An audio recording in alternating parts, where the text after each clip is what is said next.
Bwana Yesu asifiwe. Ndugu mpendwa, nimekuletea ujumbe huu ambao Mungu ananisemesha kwamba ni useme kwa kanisa, kwa yeye mtu ambaye umeokoka. Lakini kwa yeye ambao hujaokoka, unayo nafasi ya kutubu, kuomba toba, kumkubali Yesu kwa Bwana Mwokozi wa maisha yako ili uanze maisha mapya sasa na Bwana. Na hichi ninachokisema, ukishaokoka uanze ukizingatia ili kikupe mafanikio, kwa sababu kishi duniani lazima ufanikiwe. Hilo sio ombi, ni lazima ufanikiwe ili uweze kufurahia maisha hapa duniani. Kanisa la kiroho, sisi tuliokoka, msingi huu umekuwa ukipuuzwa,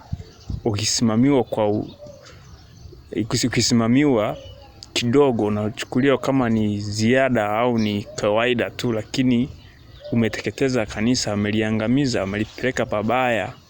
Hali za uchumi wa kanisa zimekuwa ndogo sana. Mtu akiokoka inasemekana anakuwa maskini, na kweli watu wamekuwa hawana uchumi mzuri, na hata wenye uchumi umekuwa mdogo. Kwa hiyo hii dhana inatakiwa kuondoka kwenye makanisa.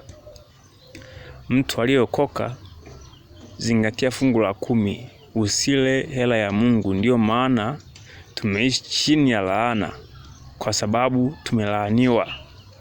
Tunapolima hatupati kwa kiwango ambacho kinatakiwa kuwepo. Tunapofanya mambo yetu afanikiwi. Kwa hiyo fungu la 10 ulizingatie, toa kwa uaminifu.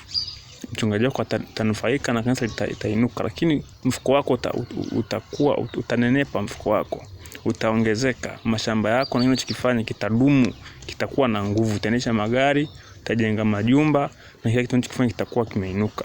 Wachungaji wataacha kukimbia makanisa, lakini pia watumishi wa Mungu wataongezeka. Wataona kazi ya Mungu nayo ina faida, basi ni nzuri.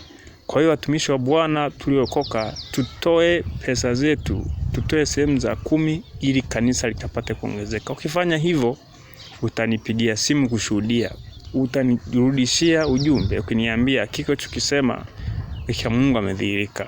Fungu la 10 ni la kuzingatiwa kwa ajili ya kufufua kanisa letu kwa habari ya uchumi na maendeleo, ili kanisa lisitukanwe tena, kanisa la Mungu. Mungu wa mbinguni akubariki na kuinue na kujaze tena.